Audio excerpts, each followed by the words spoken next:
Tō tātou Kahurangi Māori hou. Dame Aroha Reriti-Crofts, please come forward. You know, here's this little kid from Taua. Who would have thought it? Who would have thought it? Amazing. He wahine humārie, I harai te mea I koa a Kahurangi Aroha Reriti-Crofts I tana rongonga ka tā paitia tēnei honore ki runga ki aia. What would people think about me if I accepted it? Who does she think she is, accepting that type of... This is what I'm thinking. And I wanted to hide. I really wanted to hide away and... but it took me 3 days to decide someone nominated me.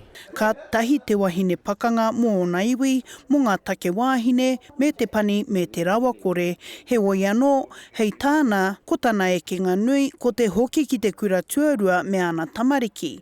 He tūroro rawa nōna ki te whakatutuki I aia e taiohi ana. My message to anyone is, you know, nothing is impossible. The kids would say, why are you here, Fire? You know, this is school. And I said, I'm here because I want to be. You're here because you have to be. I nāia nei, hei tāna, e mihi ana ia ki te hunga nā rātou ia I taunaki mo te honore nei. I was born with mana. I got that from my tipuna. All my tipuna, same as you, same as everyone else, born with mana. But this is a different kettle of fish, so to speak.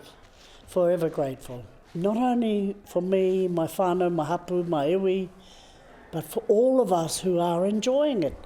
He kahurangi tai ea, kaore I ko atu, kaore I ko mai. Hania Douglas, Te Karere.